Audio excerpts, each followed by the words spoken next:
We don't win down here. We lose. You ready for that? Oh, you were a post-millennialist. You thought we were just going to go waltzing into the kingdom as you took over the world. Welcome to Nobody with a Bible. I'm Chief Nobody Brandon.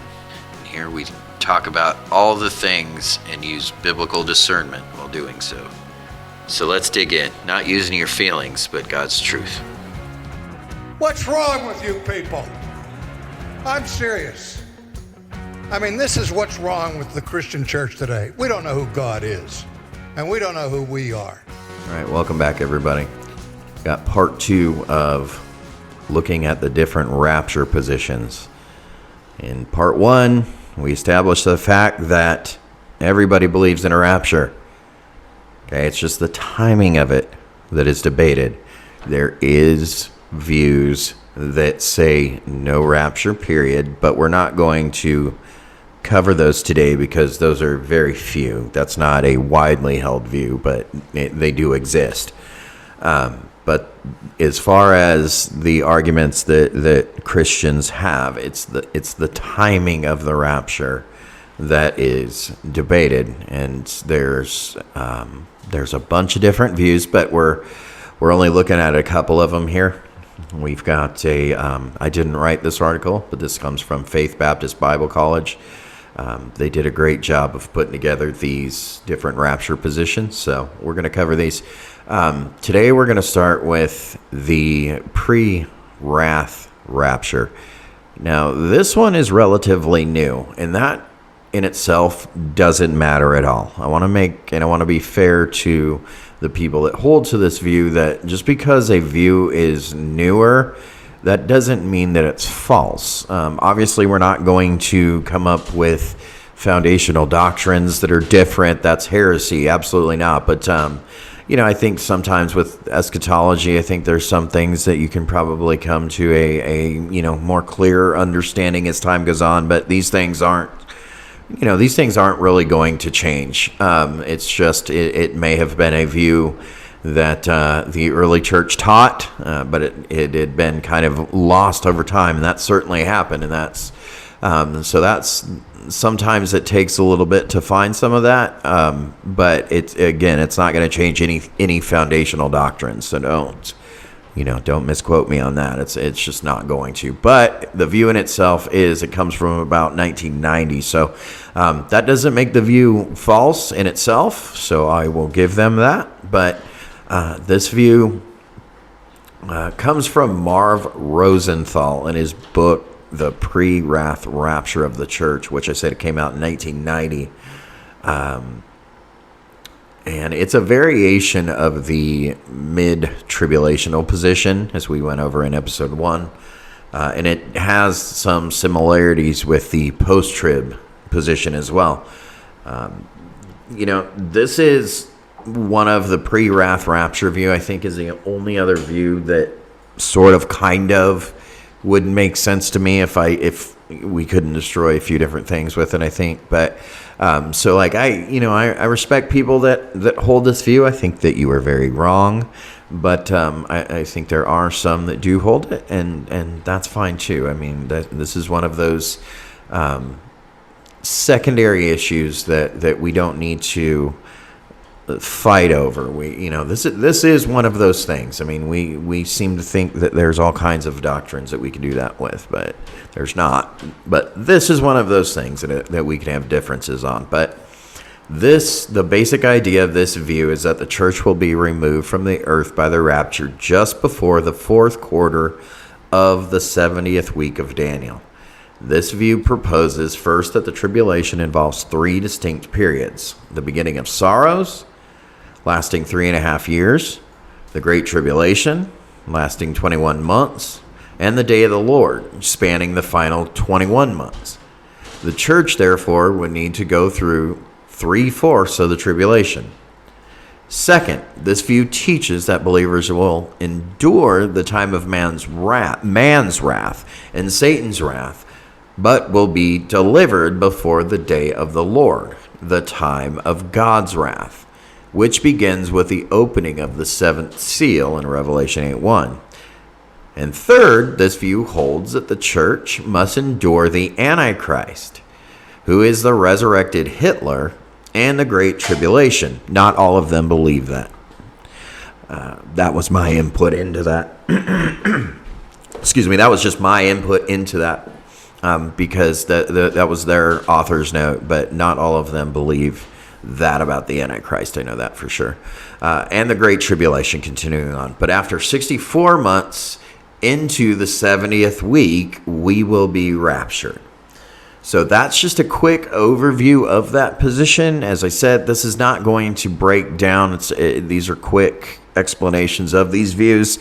I encourage you to go and research all of these positions fairly, and don't, definitely don't listen to the loud mouths on any side. And that includes on YouTube, because you'll just get lost in nonsense. But, just study them and understand them. But the 5 major problems that we have with the pre-wrath rapture view are as follows here. Number 1, the view totally destroys the doctrine of imminency, which Rosenthal calls untenable.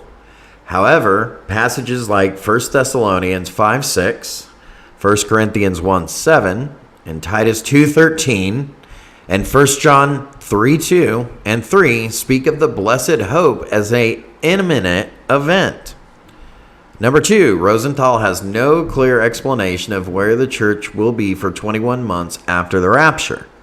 He totally ignores the promise of Christ in John 14:1-4, that the church will be taken to heaven after Christ's return.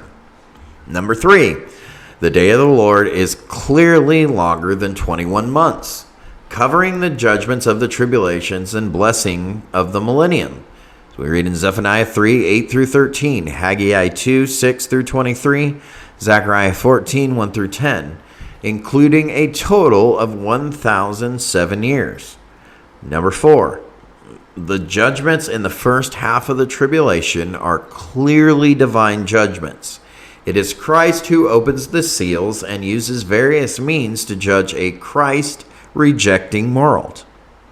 Number 5, contrary to Rosenthal's claim that the word tribulation is never used for the first half of Daniel's 70th week, Christ clearly refers to the first half of the 7-year period when he says in Matthew 24:9 that they will deliver you to tribulation.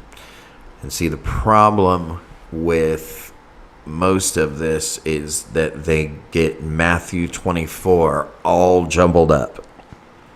And when we try to understand the rapture into Matthew 24, and we try to understand this as anything other than the tribulation period and the second coming and the judgment on first century Israel, if we get away from that, it gets us into these types of views, which that's how it's incorrect, is you're not interpreting Matthew's gospel and that prophecy correctly. That is not speaking of the church. Jesus is speaking to the nation of Israel there. So it's wrong to apply that to the church. I mean, and the church had not yet begun at this point in Matthew. So, I mean, that's another ridiculous reason to throw that in there, because the church wasn't even around yet. Okay, so he was still dealing with Israel at this time. We haven't got there yet. So the truth and the mysteries that Paul gives us are very important for us to distinguish the difference between what Matthew is talking about and then what Paul in Revelation would be talking about. So, certain parts of Revelation. I know we're going to have people commenting all over that one, but all right, so that is the quick overview of the pre-wrath rapture view. Sorry, pre-wrath people, because my brothers and sisters that are pre-wrath, if it was just too quick of a overview, and definitely don't want to misrepresent the view. That's why I encourage all of you to just go ahead and study these things. But and I believe that the Lord will just lead you to truth, and just understand that we are not entitled to our own truth. I mean, there's definitely things that we could be getting wrong, and that in eschatology, and so we have to keep an open mind with that stuff, and be cautious of YouTube channels that label something as a satanic belief, right? That there's thousands of them out there. Just look into them. I mean, there certainly are horrible things out there, but usually they're not, these things that are just loud looking, that just go overboard. You're not really going to gain anything from that. So be careful with that. But like this PreWrath view, there's a lot of compromise, I think, and a lot of reaching that you have to do to make these things work. You're misunderstanding and misinterpreting, as is all of the other views. They're placing themselves in the place of the nation of Israel, and that's really where a lot of these views go wrong. So they believe that the saints in Revelation, after after chapter 4, that when it refers to the saints, that this is referring to the church.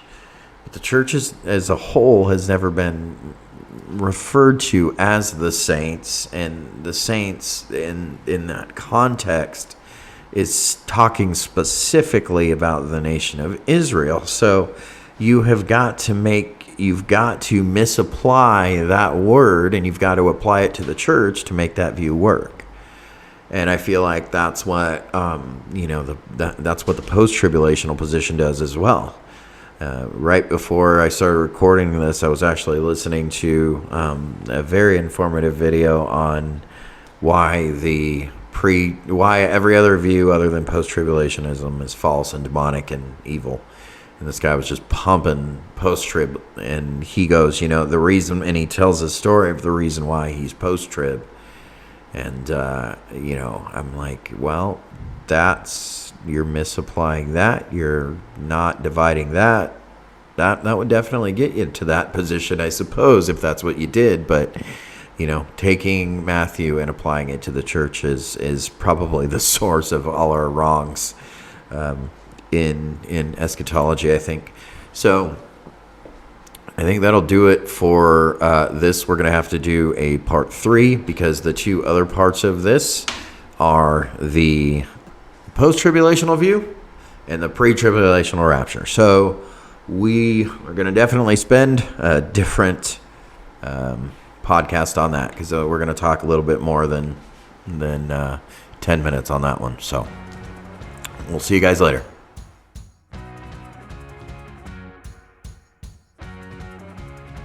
On the day of judgment, do not fear for the atheist so much, the thief, the murderer.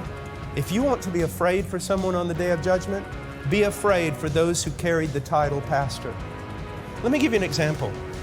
I gave this example last night. Let's say that a king had a bride. He loved her. He dressed her in white. She was pure and precious to him, and the people admired her for her virtue, for her merit. And the king has to go on a long journey, and so he tells his steward, he calls his steward in, and he says, here are the directions, and you are to care for my bride. You do not deviate from this, not one jot or tittle, and when I come back, you'll be rewarded, or I'll come back and you will be severely punished. Keep this book, these instructions with regard to her. Well, after a few years, this steward realizes that the people are losing their loyalty in the king. And they're no longer concerned about the bride because, well, she's just prudish. She's old-fashioned. So he takes her and takes off her beautiful white garment and replaces it with something really sensual. Paints her face like a prostitute, and then marches her up and down the kingdom and uses this new look to attract carnal men back into the kingdom. When that king comes back, there are no words to describe what he will do to that steward. And when Jesus Christ comes back, there are no words to describe what he will do to many of these men who call themselves pastors, who have done to his bride exactly what the steward did in that parable.